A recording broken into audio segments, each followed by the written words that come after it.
The House Education Committee will come to order. Will the clerk please take attendance? Chair Colazar. Here. Representatives Churches. Present. Shannon. Present. Weiss. Glanville. Present.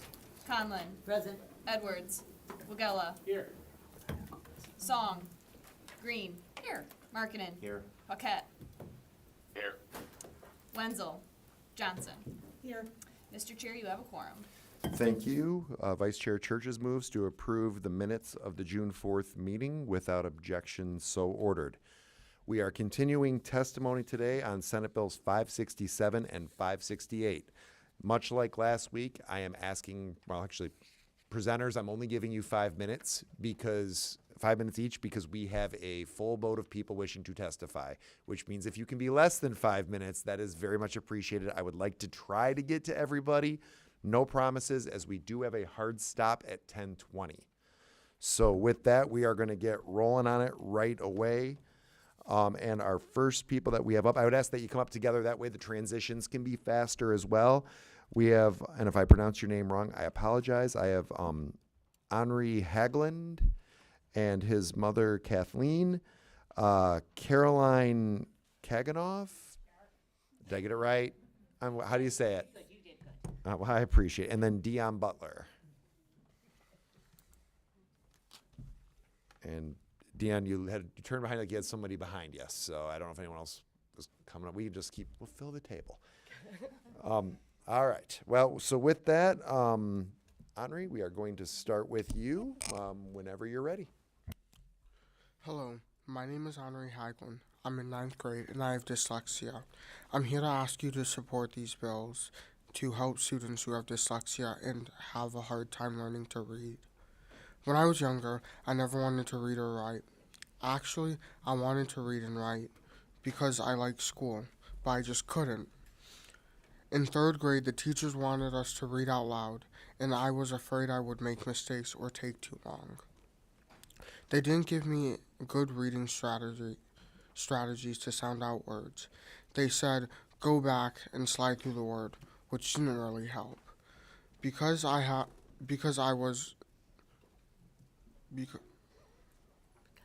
wasn't sure what sounds the A made. Was it a long A or short A? They only had me read a book and talk about what I remember from the book.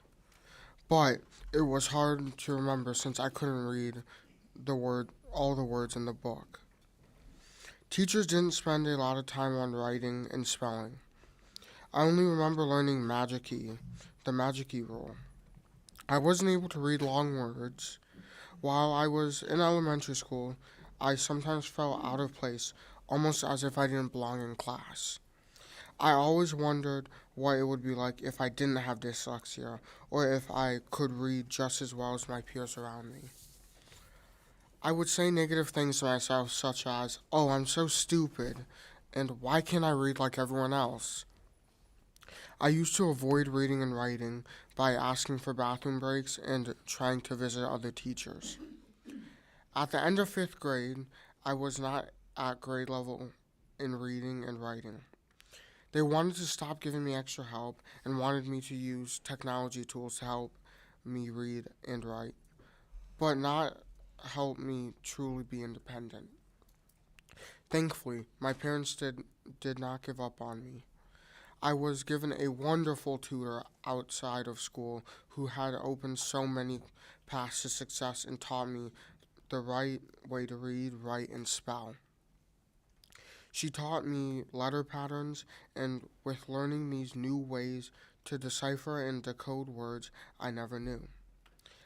I am not as afraid to read and write, though it is still a struggle and I need extra help. I wish I was brought to this tutor sooner so I could have received the help that I needed to make my goals possible.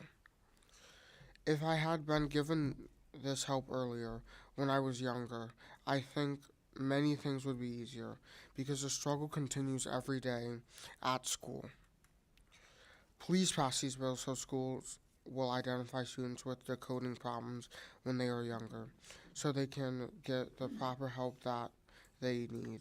Otherwise, it will affect them for the rest of their lives as it affects me. I'm Henri's mom, and I'm so proud of him. I would like to make a couple of points in the time remaining. We were present last week for the committee hearing. We both learned even more about the legislative process since the last time Henri testified. In the car on the way home, Henri asked me, "Why are people opposed to this? I don't understand. I just don't understand why people don't want to help kids read, and why is this taking so long?" There was a lot of back and forth about the words in the bill, should and must. I, as a teacher, understand that schools get married to products, systems, and procedures. However, I am frightened that you would change these words for kids exhibiting decoding challenges. Put simply, the school system should have taught my child to read. School systems must teach children to read. Should did not make reading happen when and how it should have. It will continue to be this way if you are not precise in the language. Lastly, dyslexia is a learning disability, an invisible learning disability. Legislation to make changes in the law have been in the works for almost 5 years. Would you take 5 years to help students that are physically disabled?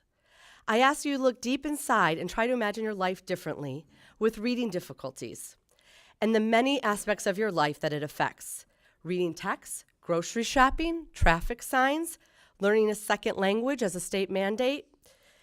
As a Spanish teacher, I see the frustration of students trying to learn a second language when they do not have the skills to read or write in their own language. Reading challenges have a negative impact on a person's entire trajectory. I'm grateful that Henri finally found someone to help him. The struggle has been real, and as he stated, it continues. Thank you. Thank you. We'll let the whole table go, and then if committee members have questions after that, we will have that point. Perfect. My name is Caroline Kaganoff, and I am the mom of a child who struggles with literacy. My child is currently in 9th grade. He was diagnosed with dyslexia in 1st grade, but not given evidence-based structured literacy intervention. Instead, to figure out words on the page, he was asked, "What word makes sense there?" teaching him to guess. When my child was in 5th grade, while his peers were reading to learn new information, my child was struggling to learn to read. So new information was not being attained, and the gap continued to widen. As his parents, we have paid extensively for expensive outside intervention in structured literacy. But at school, he was still being instructed to look at the word and see what makes sense there, or read ahead and go back and what word would make sense. With this continued ineffective instruction, breaking the bad guessing habit is so hard to do. When he now sees a multisyllable word, he continues, his first instinct is to do what he was taught in school and guess. Let me give you an example of why this is detrimental. In a recent grade level history article, he was asked to assess what was going on the page. He read, instead of reading legislation, he read legislator. Instead of reading Senate, he read section. I have it here if anyone would like to see it. All these errors made sense in the sentence, but they didn't portray what the author intended, so his comprehension suffered. So the what makes sense approach didn't work. When I read to him, with him, I give him explicit instruction not to guess. I say, you know how to decode. Use your sound knowledge words. Break down the syllables. With these explicit instructions, his reading accuracy improves. Teaching kids to guess words based on context is a disservice. Dyslexia is not rare. It affects a startlingly large portion of our population. 1 in 5 Americans have some form of dyslexia. In an average-sized classroom, that equates to 5 students struggling to access the curriculum. If you cannot read, you cannot access the curriculum in a meaningful way, and that has potentially devastating outcomes. While dyslexia impacts learning, it is not an issue of intelligence. People with dyslexia are just as intelligent as their peers. We can make a difference if we identify children with dyslexic traits early and get them the evidence-based intervention they need in structured literacy. If we wait to intervene, we have many more issues to address. We have children who feel inferior due to their inability to read, when in reality, if given structured literacy intervention, they would be readers. We have children with behavioral issues because it's easier to be the bad kid than the kid who can't read. And we have children who are behind in the curriculum because they couldn't access it, because they couldn't read. So essentially, we have a knowledge gap. Let's ensure we get these children what they need now when it's most beneficial to both their education and their self-esteem. I have been talking to Senator Irwin since April 2016. That's a long time. For the need for literacy bills in Michigan. In that time, Michigan has fallen from 32nd in 2019 to 43rd in fourth grade reading scores on the 2022 National Assessment for Educational Progress. That puts our state at the 7th worst in the nation for fourth grade reading scores. We are failing our children. These literacy bills will help improve those numbers. These bills will ensure appropriate assessment, not more assessment. We want to give the teachers the correct tools. I am not asking you to change this for my child. He will be long graduated before anything is truly different. But I implore you to recognize the sense of urgency in making change happen now. It's time we stop letting 1 in 5 children fall through the cracks. The ability to access the curriculum in Michigan shouldn't depend on your parents' income. It shouldn't depend on your parents' ability to fight for the correct intervention. Reading rates across the school district are skewed by parents paying for outside intervention, but a child's ability to read should not depend on their zip code. The public school should be a safety net. As a state, we are required to provide a free and appropriate public education for every child.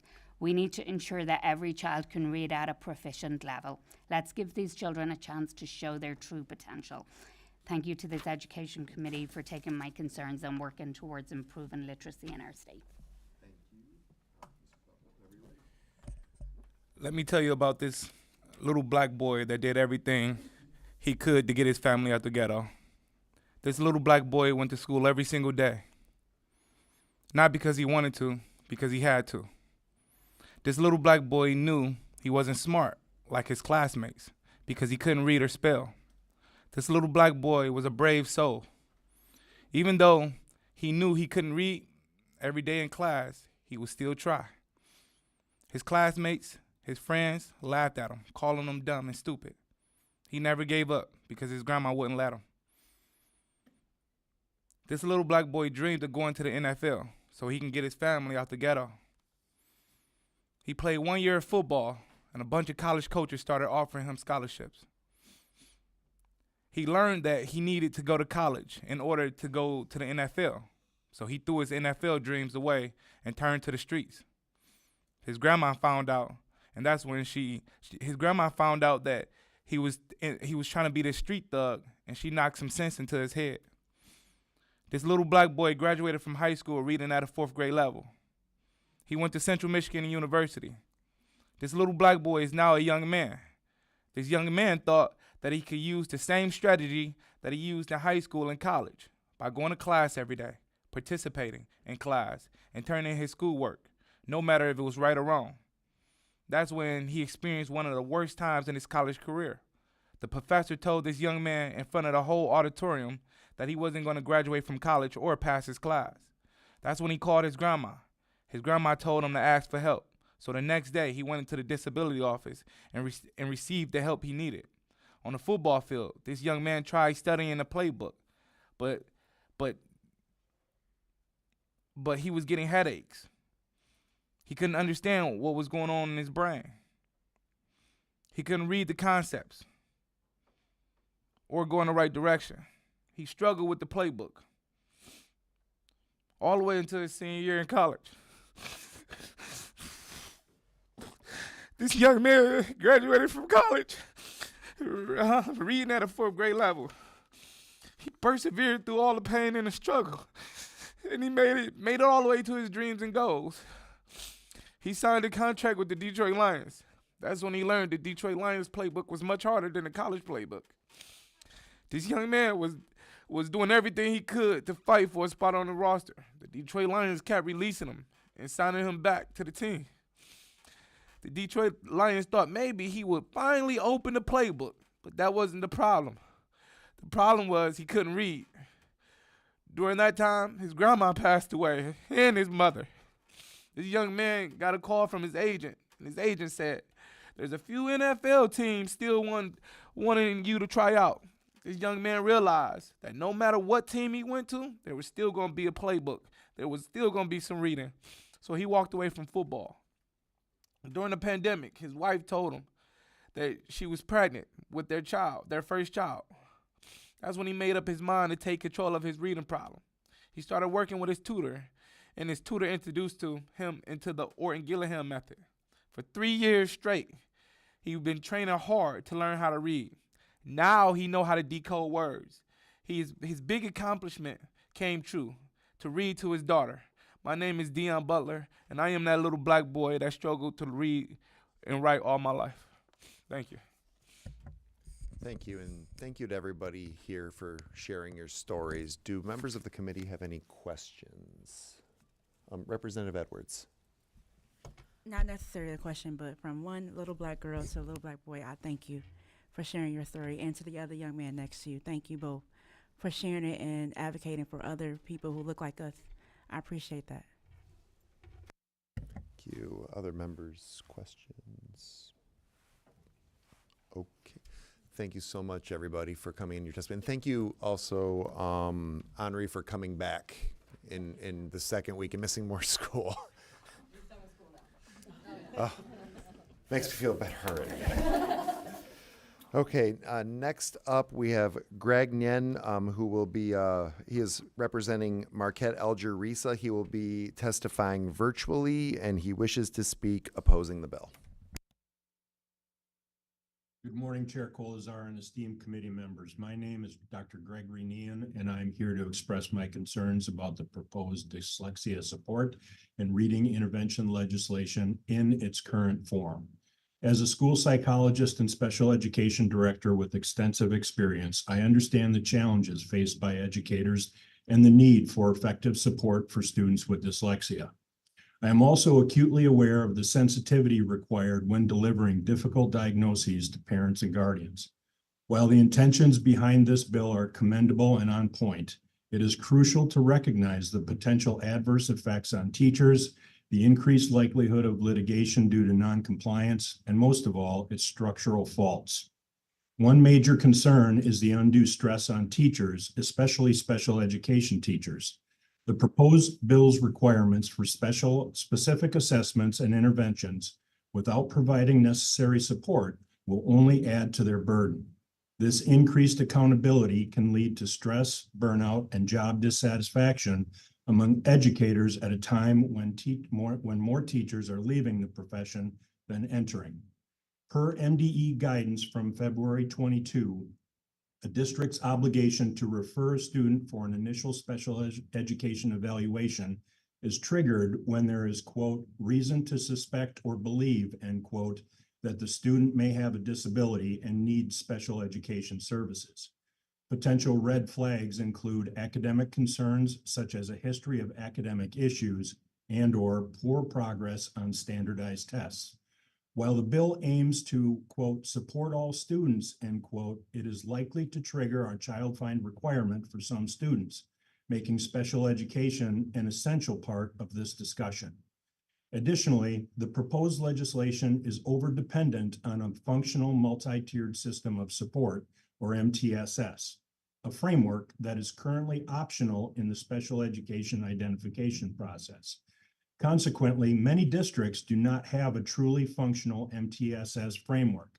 This presents a significant weakness, further burdening educators and failing to provide necessary student interventions, increasing the likelihood of litigation.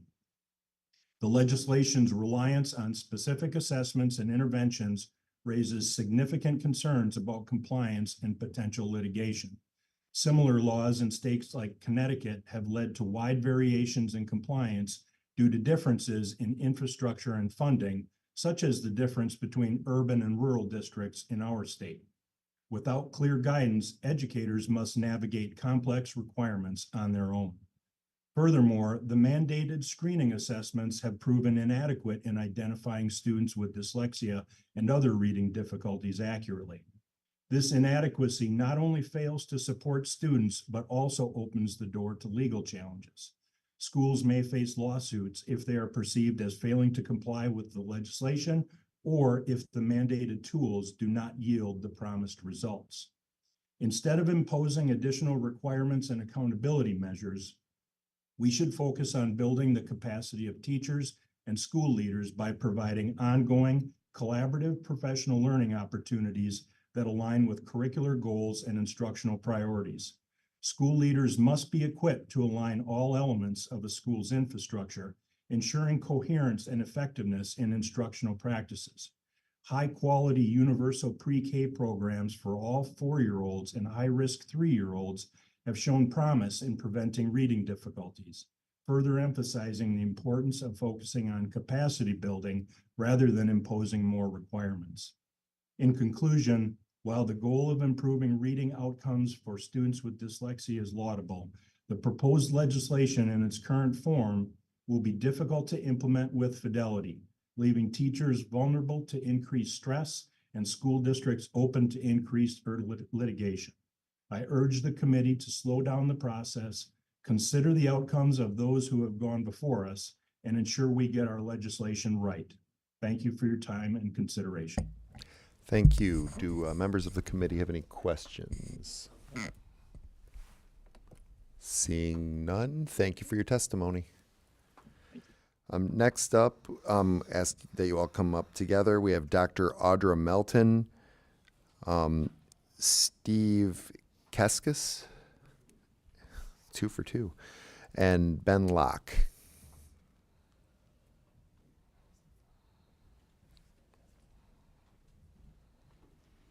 And whoever would like to kick it off can go when ready. Okay. Good morning. My name is Dr. Audra Melton, and I'm a recently retired teacher and administrator from the Troy School District. I also live in Troy and have a dyslexic son that just graduated from the district. I am sharing my experience from Troy because I want to make sure you understand that reading proficiency is a serious concern, even in a top-ranked district in the state. Despite guidance from the MDE on appropriate screeners for reading, Troy has ignored this guidance and chooses to use reading screeners that do not pick up on the characteristics of dyslexia. Despite the most current research on effective reading instruction, Troy chooses to use Tier 1 instruction that is not in line with the science of reading and has proven ineffective for students with dyslexia and other reading challenges.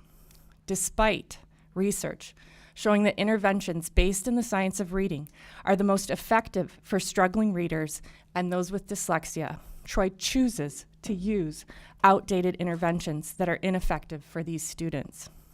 The school board and central office administration in Troy believe that having 66% of all third graders proficient on the 22-23 M-STEP is reason to maintain the status quo because it's better than the county and state averages.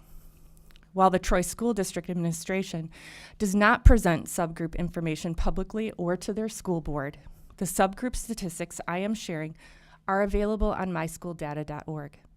These are the percentages of third grade students that are not M-STEP proficient in reading.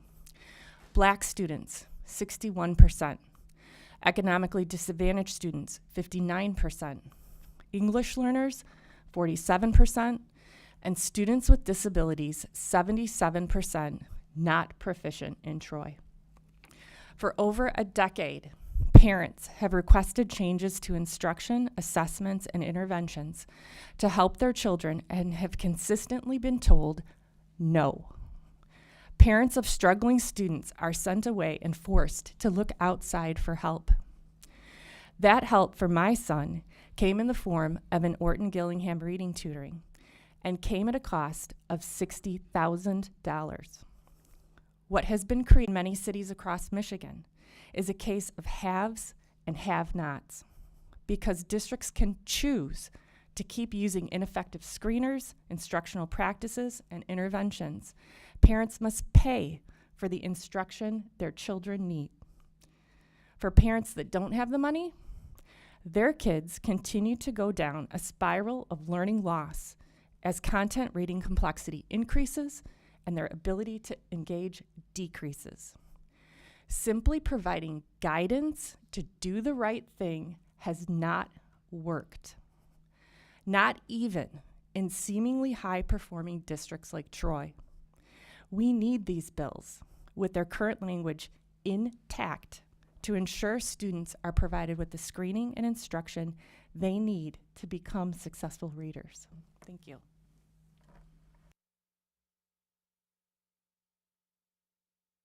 And committee. Oh, thank you.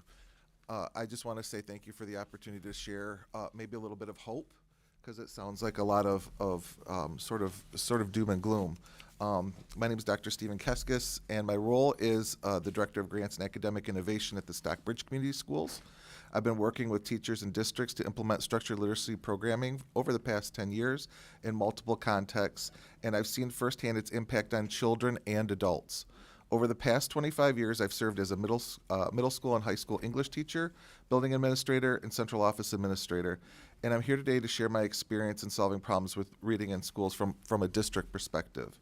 When I was the assistant superintendent in the Clio area schools for 8 years, we implemented several balanced literacy approaches in an attempt to improve reading outcomes. We implemented reading recovery, leveled literacy, and other whole word or whole language approaches in an attempt to increase students' reading abilities. We made some gains with some students, however, we were not successful with many students. I said to my middle school teacher, Title I teacher, we've got to do something different. Like, this isn't working. We landed on Orton Gillingham training because it was vastly different from what we had been doing for years in the district. After that training, she was on fire with excitement about how about the new information, its possibilities. She implemented this strategy with the children in a Title I setting, and these children made gains that they hadn't made in a very long time. Some of these students had reading recovery when they were in first grade, which affirmed research surrounding reading recovery's short-term success. We then implemented the training in our elementary schools with paraprofessionals as part of our MTSS system, and children made gains again, and teachers were curious as to what we were doing differently. And then we expanded the training to teaching staff at the elementary level. Training was optional for staff, but when teachers saw initial results, more teachers wanted the training too. Training gave teachers a feeling of empowerment and efficacy. Our results included a decrease in special ed numbers and improvements in student reading abilities. Funding came from Children's Choice Initiative and 31A at-risk money, which were both supported by the state. In my last district as Assistant Superintendent of Human Resources, I saw the district shifting to structured literacy training with 35D money using Orton Gillingham and letters training.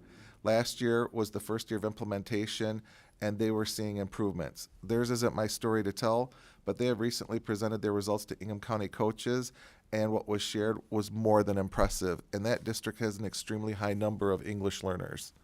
Currently, as the Director of Grants and Academic Innovation at Stockbridge, we've trained several teachers in Orton Gillingham and letters. The challenge has been they want another colleague to do the same training with them so they can collaborate. It's hard to do this kinds of change on your own. So thank you for the 35J funds, because our intent next year is to train teachers district-wide, pre-K through 5, to implement Orton Gillingham through the Institute for Multisensory Education, and then learn how to best scope and sequence this in our learning community. The challenge is that you can't intervene your way out of a Tier 1 problem. So we can't just continue to provide tutoring and interventions when all children need this kind of learning. It's not like it hurts or structured literacy harms children that aren't. We know that 1 in 5 of our children potentially have dyslexia, and the challenge that I see isn't one of fear of being sued because we might find children that might need additional support. My fear is that we don't find these children and they never get the support that they need. Last week I heard some of our representatives' concerns about notions about being overly prescriptive, the roles of colleges and universities, teacher scarcity, and who might deliver the support to teachers and schools. The letters training that everyone has supported has a course called Letters for Administrators. Within that course, the authors talk about the role of building a district administrator supporting science of reading practices to ensure sustainability. Part of that implementation, science-driven research focuses on every teacher and stakeholder being trained in science of reading to create a common language, materials, and improve collaboration. When we implement new programming, it takes time and commitment from not only teachers, but also district decision makers to ensure resources are dedicated to supporting our teachers. So the prescriptive nature of some of this training is intentional to ensure stability or sustainability and reliability. I agree that the roles of colleges and universities ensuring structured literacy is very important. Often teachers come out of the college / student teaching setting learning several best practices, but once they land a teaching job, they find out that the district context may use different practices from what they were told. It's hard to change a K-12 environment. I'm and sorry, that professors- is time. All right. There's more in the written part of it, but I wanted to answer some of your concerns from last week. Thank you, I appreciate that. Good morning, representatives, and thank you for allowing me to testify in favor of Senate Bills 567 and 568. My name is Ben Locke, and I'm the Michigan Executive Director of Teach Plus, an education nonprofit that seeks to empower excellent, experienced, and diverse teachers to take leadership over key policy and practice issues that advance equity, opportunity, and student success. I'm also a former middle school and high school teacher who cringes at the memory of how I used to teach students reading skills. Currently, I work with teachers who have been advocating for these bills as they work their way through the legislative process. Those teachers have put in countless hours analyzing the bills, reaching out to lawmakers such as yourselves, suggesting improvements, writing op-eds, persuading stakeholders, and giving public testimony before the Senate Education Committee. The teachers I work with see why these bills are so desperately needed to help their struggling readers.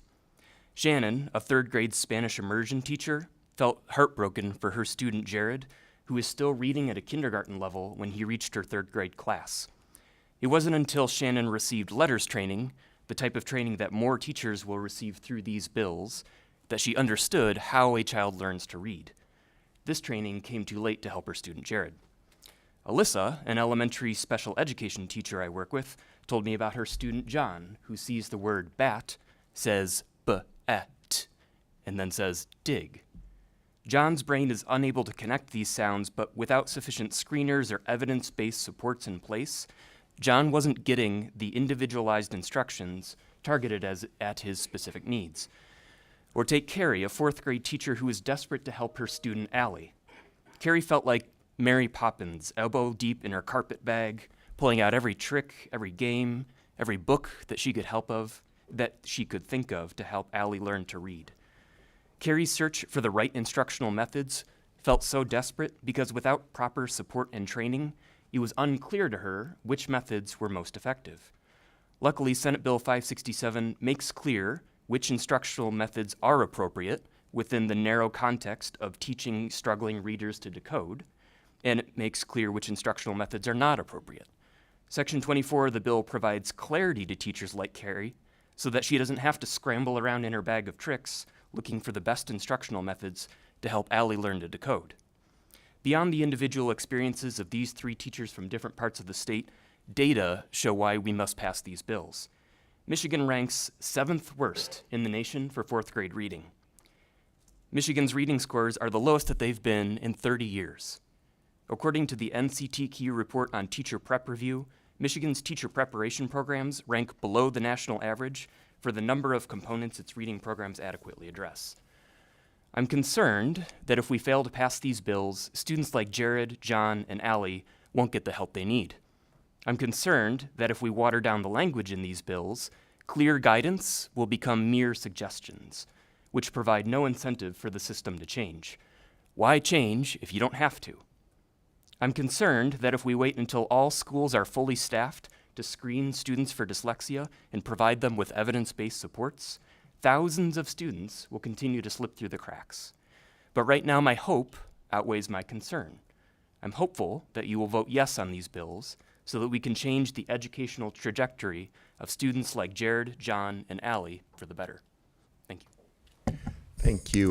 Mr. Keskis, I have a question for you. You talked about how next year you plan at Stockbridge to implement systems to help students with dyslexia, with funding. So now my question is, if this bill were not to pass, I would do it anyway. but so you still have that ability, it's just, it would be limited obviously to Stockbridge because the rest of the state doesn't have that We've requirement. been waiting on this for 10 years. Like, our kids can't wait. There's not enough time. They don't have time. I don't want any kid to come to school and feel terribly because they can't read or feel less than. I support the bills because I think it's the right thing to do for everyone, but I might be an anomaly, or a few of us might be an anomaly. So essentially what you're saying is you believe so strongly in this, you'll just trudge forward even if the state doesn't. I'll figure out a way. I'll go ask if I needed money for training, I'd go ask a company to make a donation. We have to do something. Okay, thank you. Any other questions from members? Seeing none, thank you very much. Next up, we have Dr. Amy Campbell, who is president of the Michigan Association of School Psychologists. And we have Caroline Stout, who is the MTSS coordinator for Saline Schools. Oh, we don't have, okay. Okay, then Dr. Campbell, it's all you.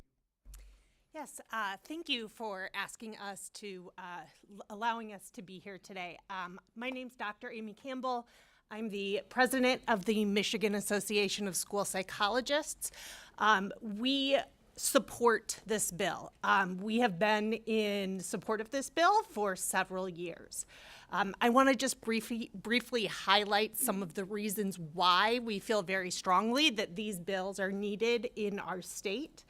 Number one, we need better screening tools. Currently, all districts already complete benchmarking for reading skills 3 times a year. That already exists. Unfortunately, what we have is that many districts will select tools that are not reliable or valid or able to identify students who have true reading challenges. So what this bill does is it doesn't say you must use this specific screening tool. It says your screening tool has to address a variety of these, different issues. You have to assess a child's decoding.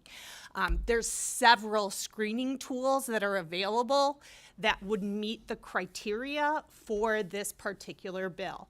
This makes it, helps schools not do more testing, but to just get better at testing. Second, we desperately need evidence-based interventions for children who are struggling with reading, particularly in the area of decoding. A lot of the research that has come out, this is not new.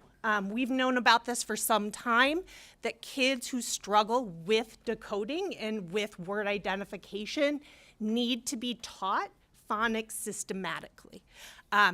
That is obviously not the only thing that we need for kids. Reading is complex.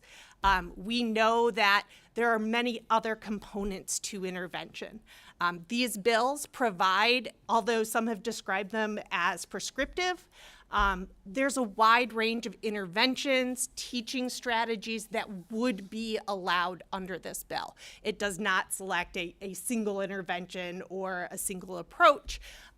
You have to teach phonics. There are lots of different interventions that can do that, so schools can figure out what best meets the needs of our particular students, and also help, what is our staff? What are our staff's strengths? What do they, what is gonna work? So there is flexibility. Finally, I do wanna clarify that these bills are not related to diagnosing dyslexia. With these bills, we are able to identify kids early on. We are not identifying dyslexia. However, in schools, and this oftentimes is a language difference, it's sort of semantics. Children who may or may not be identified with dyslexia through a private school or a private evaluator, they may receive services in special education under a specific learning disability. Not all children will meet, who are diagnosed with dyslexia, will meet criteria for special education services. This is another issue that we would love to talk about legislators with, because I believe school psychologists oftentimes get frustrated with the current process for that. But this does not really deal with diagnosing dyslexia. We're simply looking for characteristics of kids that if we intervene early, hopefully we can catch them up. And for some kids, we may not be able to, and then that's when we would look at special education identification. Thank you. And we do have a member question from Representative Paquette. Thank you, Mr. Chair. Thank you for your testimony. You mentioned that districts are choosing some tools that just, I guess, aren't effective. What are specifically these tools that districts are choosing? What are they by name? Tools that are not effective or tools that are? Yeah, you said that districts are choosing tools that aren't effective screeners. Yeah. What are those tools, I guess? What are the tools by name? Yeah, a pretty common tool that we see in schools is the Fountas and Pinnell benchmark assessment system. It's very common. It's a pretty comprehensive assessment. What it actually does is sort of gives kids a reading level, A through, whatever. So you may, if anybody has a child in a school, you may have been given their letter. What we have found out about the Fountas and Pinnell benchmark assessment system is that those reading levels are not predictive of later reading achievement. So if I do a reading level on a kindergartner or a first grader, it's sort of like 50-50, right? Maybe they'll do okay or maybe they won't. So I understand that many people may find value in us using those tools. And we're not saying that you can't, but the tool that tool is not going to accurately identify children who are in need of additional support. So you would need to use something else to make sure that we're catching kids pretty early. Thank you. Any other member Yeah, questions? thank you for that. Any other member questions? Oh, Representative Johnson. What are some other obvious ways we can improve overall learning, overall reading, since we have such a huge problem in the state of Michigan? Such as, do you think classroom size, teacher-student ratio might assist? And maybe you have some other ideas as well. Yeah, that's a very large question. There's a lot. But yes, one of the things that we know is yes, classroom size is very important. However, just reducing classroom size without providing training to teachers on how to implement structured, systematic literacy practices, I don't think you'll see the effect. There's lots of things that can go into establishing. We know for kids, being in a safe, positive, predictable environment is necessary for them to learn. However, given all of that, we still need to make sure that we are teaching reading, particularly at Tier 1, in a way that is backed by scientific evidence. Thank you. Other member questions? Once, twice, sold. Thank you very much. Appreciate your testimony. Next up, we have Rebecca Irby from New Detroit. And we also have Marcia Howell-Chance, the Executive Director of the Michigan Dyslexia Institute.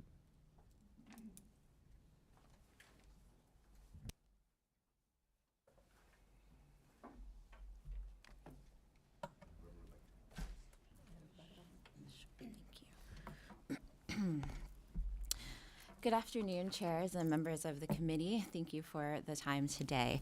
My name is Rebecca Irby, and I am the founder and president of Peak Institute, an NGO in special consulting status with the United Nations and winner of the 2017 Nobel Peace Prize as a coalition member of ICANN International.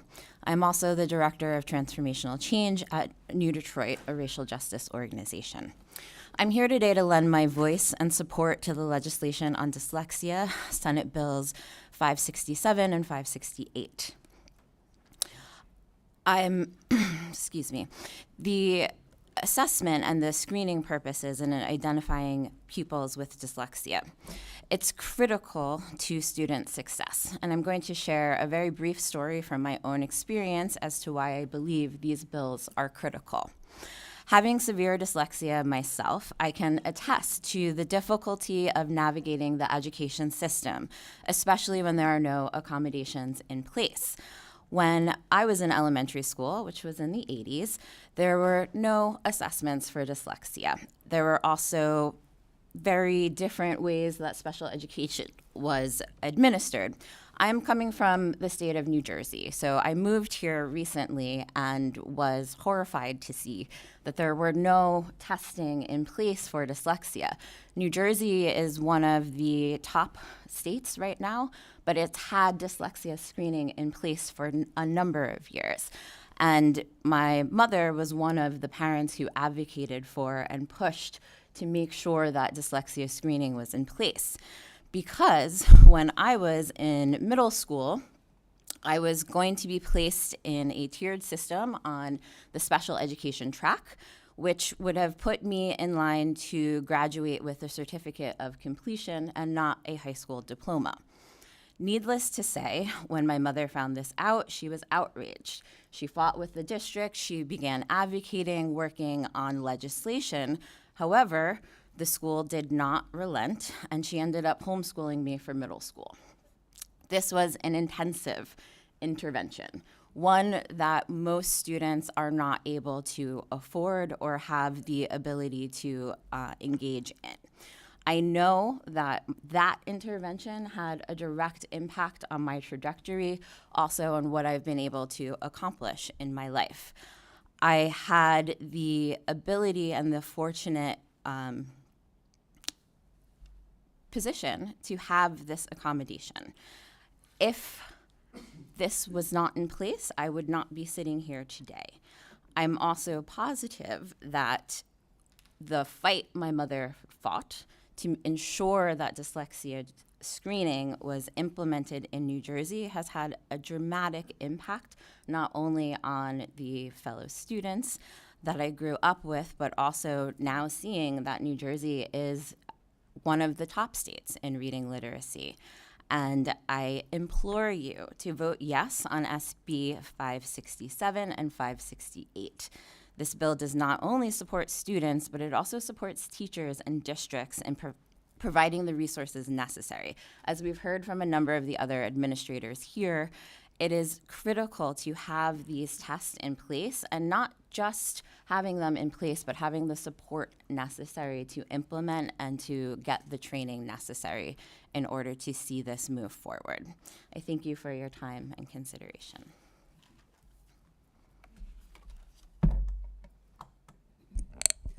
I'm Marcia Chance. I am the executive director of the Michigan Dyslexia Institute, but I also want to share that I'm here looking through different lenses. I am a retired 32-year public school teacher, and I also am the mother of 2 grown dyslexic children, and I have a sister who has dyslexia. It's a lovely coincidence that I'm sitting here with Rebecca, because I also want to tell you about my mom. This is my mom, and if she weren't 91, I would have her here with me today. But my mom, who was a public school teacher here in Lansing at Pattengill, had my younger sister who was in 5th grade and could not read. We're in an excellent school system. They pretty much told her she would never accomplish this goal. My mom learned about Orton-Gillingham method, my sister learned to read, and my mom founded the Michigan Dyslexia Institute in 1982 with the goal of teaching teachers how children learn to read and changing the way schools teach kids to read so that children didn't need to struggle like my sister. It's great my sister learned to read, but you know, when you learn to read at 5th, 6th, 7th grade, you're never really quite the same again, you know? She continues to struggle with self-esteem and confidence. She tried college 3 times, finally got through at 35 because she didn't have the confidence that she could do that.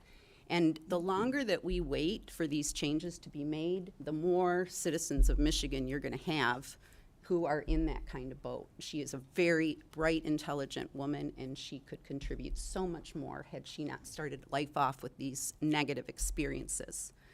The other thing I want to really make clear about my mom is she knew there were too many people with dyslexia to tutor. You don't have enough tutors.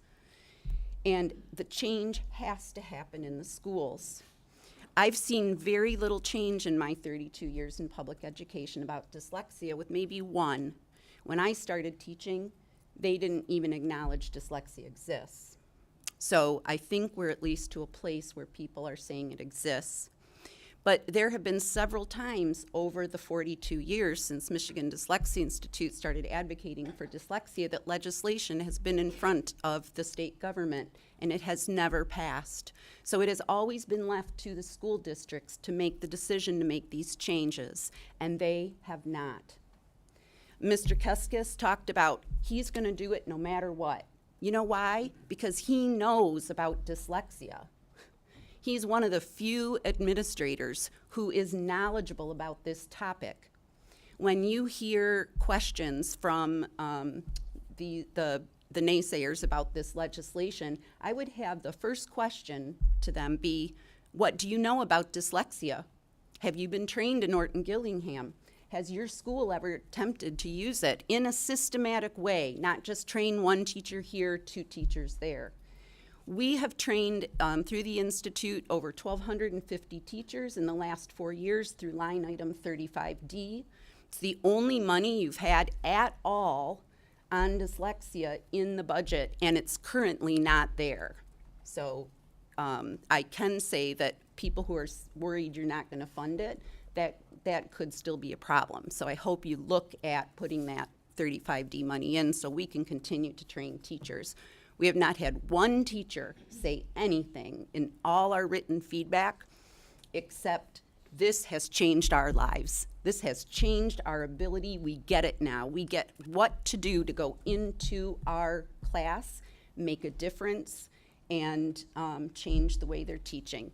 The district Mr. Keskis spoke about is my former district, and they have entire school buildings now trained, utilizing structured reading approaches, and it is already making a difference in just the second year.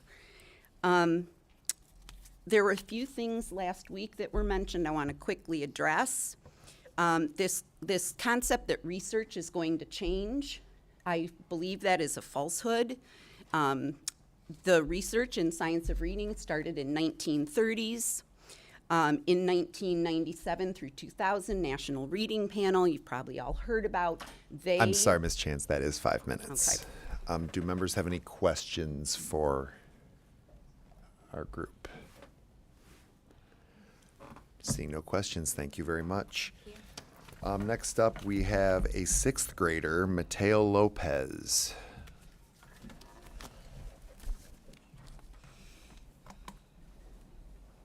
I once taught 6th grade. It's a great age.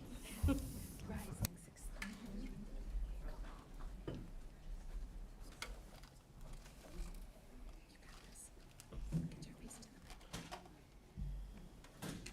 morning. Good morning. Good morning. My name is Mateo Lopez. I've just graduated the 5th grade, and I have dyslexia, and it's not fun. So I'm here to support Bill 567 and 568. My dyslexia journey started when I was in the 2nd grade. I just got the news that I had dyslexia and I need an IEP. Now, if you don't know what dyslexia is or an IEP, then you're just like me, because I didn't know what dyslexia or an IEP meant either. To put it short, dyslexia is a reading disability, and an IEP is where I go to a different classroom with a different teacher to try to help me learn how to read. It started with only just a few kids, but now there's so many that I can't even count. My teachers tried their best to help me, but they didn't know how to. Then the ESSER funds came in. My local district immediately started paying for all of us to go to tutoring at a little place called Brain Spring Tutoring Center. I was put with a tutor who taught me phonics first. My tutor's name is Olivia, or as I like to call her, Miss Olivia. I started seeing Miss Olivia in my 4th grade year. I started seeing her twice a week. Olivia knows everything about dyslexia and how to teach kids who have dyslexia. The more and more I saw her the more and more my reading skills grew. By the end of 4th grade, I could proudly say I went up 2 grade levels in reading. So in 6 months of phonics first, I learned 2 years of reading. I kept seeing my tutor through the 5th grade, and now I can proudly say that I no longer have an IEP and that I've graduated my IEP. I couldn't have done it without the help of my mom, the help of my teachers, the help of the funds, and the help of my tutor. These funds helped me and many other students, but there's still students out there struggling from dyslexia.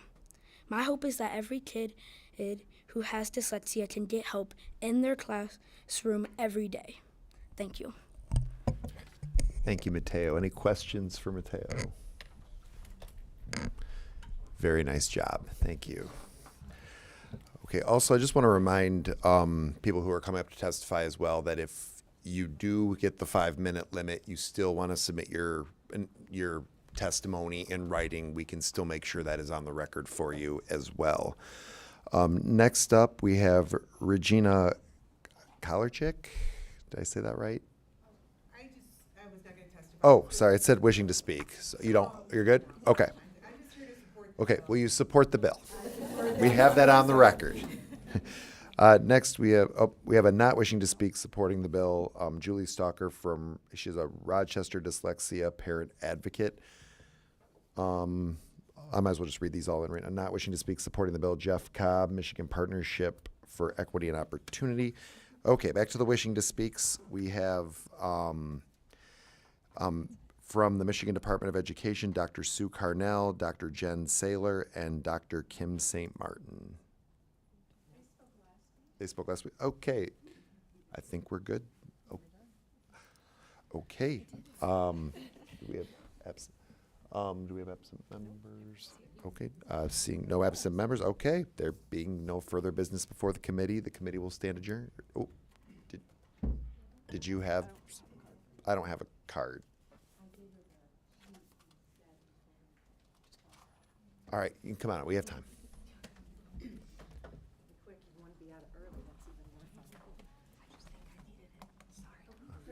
Hit the button. Yeah, thank you. Hi. Thank you for allowing me to speak. My name is Susan Schmidt, and I'm a veteran educator, retired now. In 1979, I graduated from a Big Ten university in elementary education and finished a master's degree with coursework with learning disabled students. I can still remember sitting in meetings with parents when I began teaching, telling them I would do everything I could to make sure their child was going to learn to read. The truth was, the knowledge and instructional strategies I had were inadequate. Spin forward to 1998, my school district allowed me 5 professional days to obtain training of my choice. I heard about this thing called dyslexia, so I signed up for training at the Michigan Dyslexia Institute. I was teaching on the south side of Lansing at the time. The training totally changed the trajectory of my practice. I remember at the end of the first day of training, I was stunned. Although I had taken reading methods in college, the training I was receiving at MDI and structured literacy was helping me to understand how one learns to read, starting at the very simplest concept, how a speech sound matches up with a letter. I remember asking myself, how could it be that I did not learn this in college? This is a common story for thousands of teachers across Michigan and the U.S., even today. The disconnect between what cognitive science knows about how humans learn to read and the teaching strategy educators are taught to use in classrooms is huge. Science has told us for years that a structured approach that is explicit, sequential, and systematic is the most effective approach to teach reading. Once known as phonics, this systematic approach has been found to be the best way to teach the foundations of reading to all children. For the 60% that are more challenged, especially those with dyslexia, the approach is crucial for their success. I spent almost 30 years using this structured literacy approach with students from kindergarten to adults, and I'm so proud of Henri and Dion. They're 2 of my students, and they work so hard to be able to come up here and to read that to you. You have no idea. I had a 5th grader who had given up on learning to read, moved 2 grade levels in 1 year once he figured out how the code worked. I had a 40-year-old at Lansing Community College who was reading in a 3rd grade reading level, and he moved 2 grade levels in a semester after he was taught how to unlock the code of our language that had confused him for so many years. Even today, as a retired teacher, I work as a private tutor to help children learn to read, although there are so many families I must turn away because I just don't have openings for them. The need for change is urgent. It's time for you to be bold. Make sure screening assessments find the kids that need support. Make sure that rather than thinking this can be solved with a Band-Aid approach of sending more money to ISDs and just train more literacy coaches, that we're making sure every teacher in every classroom that teaches reading is empowered with this knowledge on how to teach reading. Make sure that no matter where a child lives, they're guaranteed that instruction is evidence-based and proven to be effective. And make sure teachers know how to support children that have the characteristics of dyslexia. And of course, make sure our teacher preparation programs are required to give future teachers the knowledge they need. I witnessed the need at the university level more than several months ago as a guest speaker in a college classroom where mostly seniors that were soon to be working with learning disabled students were. I was explaining to them about the legislation and started asking them about their knowledge of structured literacy, how the reading brain works, and dyslexia. Students knew very little and expressed their lack of training in teaching reading based on the science.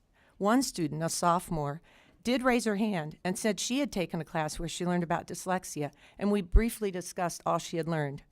Others in the class were shocked and aggravated. They expressed their frustration that they would soon be hired in a classroom and not been given much guidance in actually teaching reading. They were desperate to find out where they could get this training. SB 567 and 568 will finally give clarity and teeth to the 3rd grade reading law, so real change can happen across Michigan, so all children will actually be taught to read based on science. Thank you for your time. Thank you. Any questions? Okay, we have one last second. Okay, they're coming in again. So okay, we have 2 more speakers that wish to speak. Wishing to speak supporting the bill on Zoom, Paula, oh, nope, sorry, that one's not. Sorry, Mike Haynes. I'm not sure what Shar MISD is. Shar MISD. Shar MISD, okay. Mike Haynes, sorry. Whenever you're ready.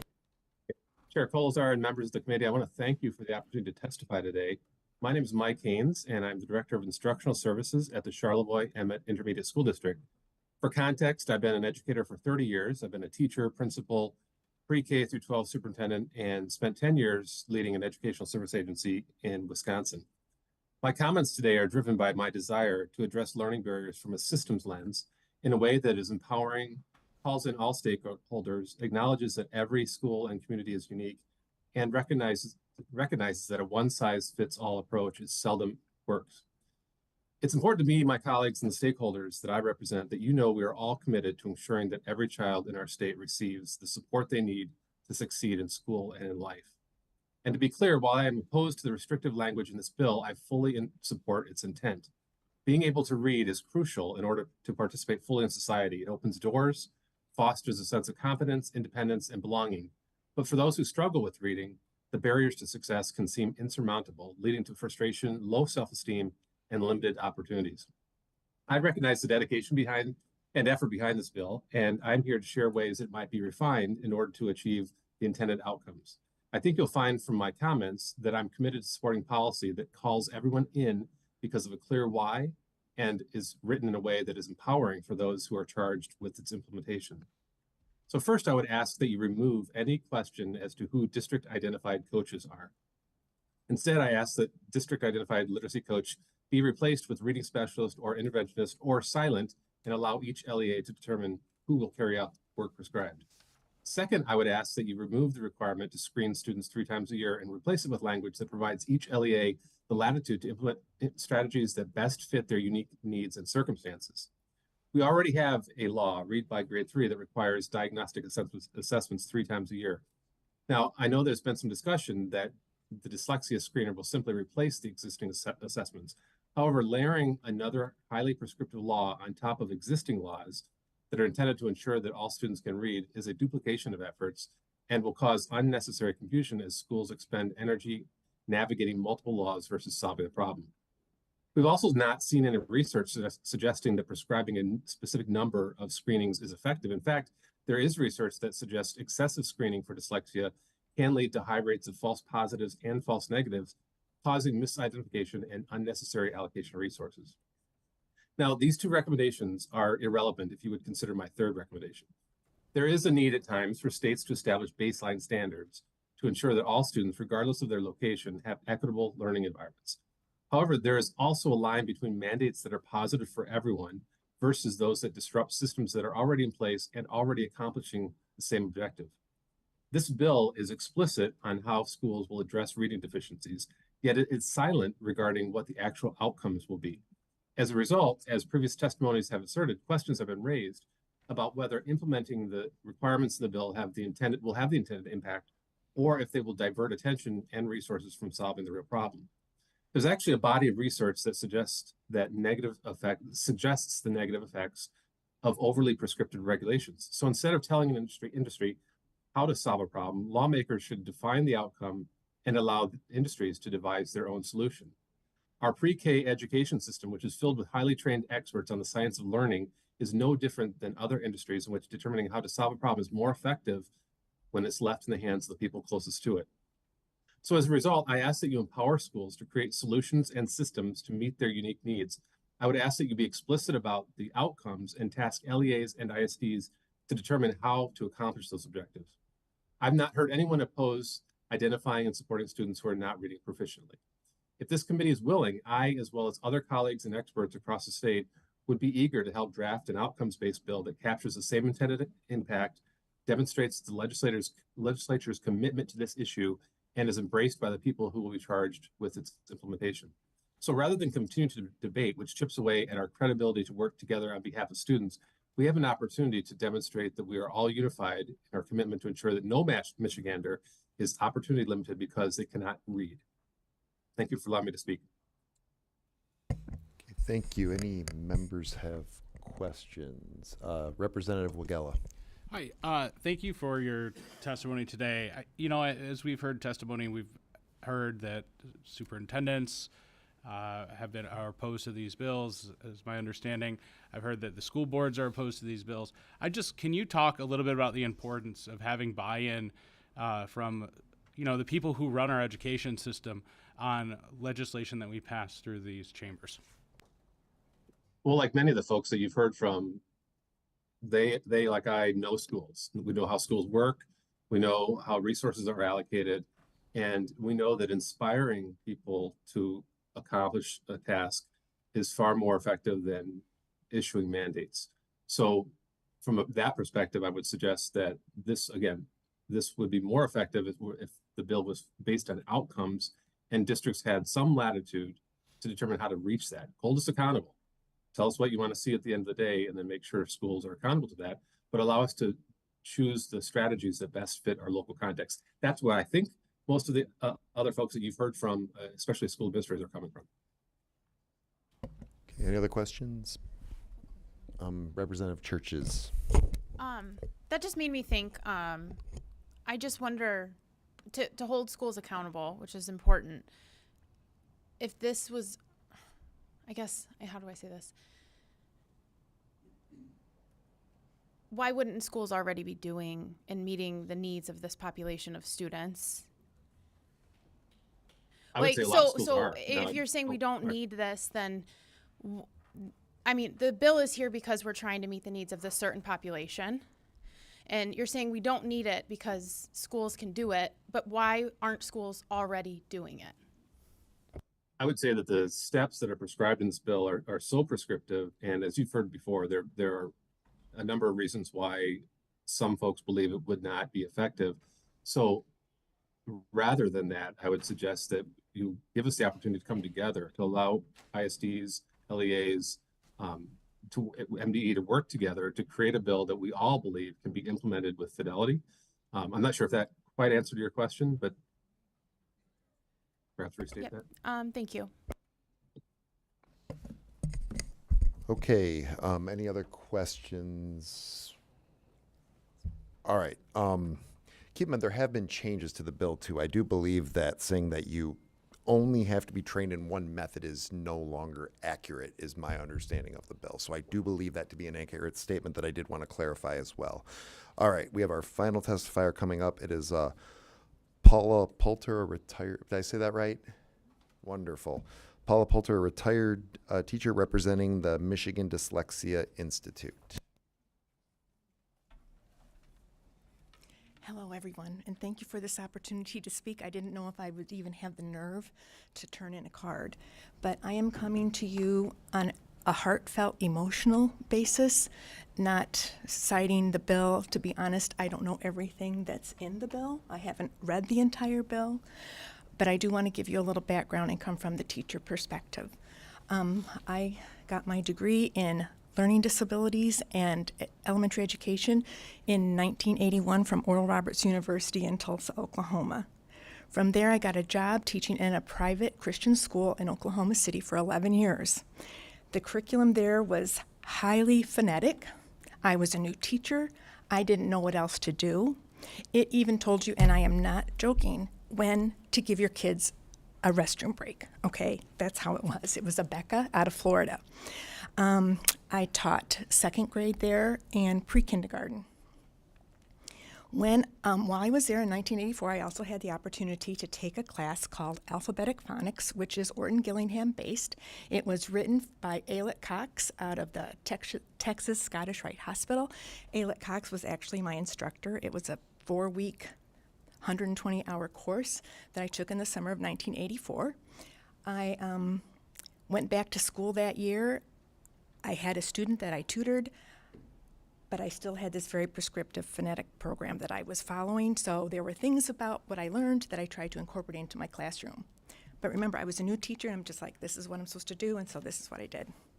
In 1997, I moved to the state of Michigan. In 1999, I got a job in a local public school district teaching first grade. Upon arrival, I was given a red 3-ring binder that said, here is your language arts curriculum. Here are the things that you were supposed to teach. And it was literally page after page of just, teach them this, teach them that. There was nothing that said, teach them short vowels, teach them long vowels, teach them patterns.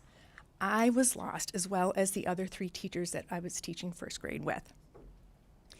I stayed there. Eventually, the district did decide it was important for us to have a curriculum.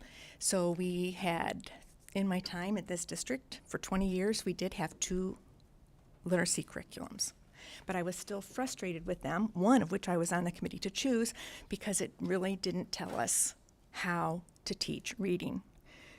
In 2001, I decided to go to Michigan State to get my master's in literacy instruction, thinking, okay, this will help me be a better literacy teacher. I learned great things, wonderful strategies, but I left in 2005 going, but how do I teach reading?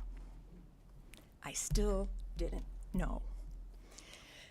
Finished my years. I graduated in 2019. At that time, the pandemic and all that happened. In 2021, I went back to my same district as working in my same school, working as an interventionist with kids that were struggling with reading. In the fall of 2022, our district, through the grant from Michigan, we were offered the chance to take the Orton Gillingham training, and I jumped on that. Went through the Orton Gillingham training through Michigan Dyslexia Institute, and finally went, so this is how you do it. Went back, was working with small groups. Long story short, last fall I had to have surgery. And while I was after my surgery, I had started the summer of 2023. I was looking for a part-time job, and I called Marcia Chance at MDI. We actually taught in the same district, and I had known her for years, saying, hey, do you need a tutor at MDI? She goes, yes. So I went down there and started tutoring. In September, I had surgery, and I was really reflecting on what I wanted to do. As a retired person, I know I have to hurry. As a retired teacher, I knew that I wasn't done. I wanted to do something to make a difference. So I started tutoring at Michigan Dyslexia Institute. In September, I decided not to go back to my school and be an interventionist, and I've been working at MDI since then. And I want to tell you, teaching the students that I work with, this science of reading is good for every student. not just those with dyslexia. And in all of this talk, I was here last week too, and I heard administrators, people talk about the naysayers, well, what about this and what about that, and implementing and all this stuff. And I know that there are challenges, but this is my plea to you. What about the kids? Because when I heard about the science of reading, I was in tears. And I went back to one of my former cohorts that I taught school with. And I said, how many years did we fail? Yeah, kids? I'm sorry, that is the 5-minute time limit. Are there any questions from members? Okay, and we are just about at time, so thank you very much. And there being no further business before the committee will stand adjourned.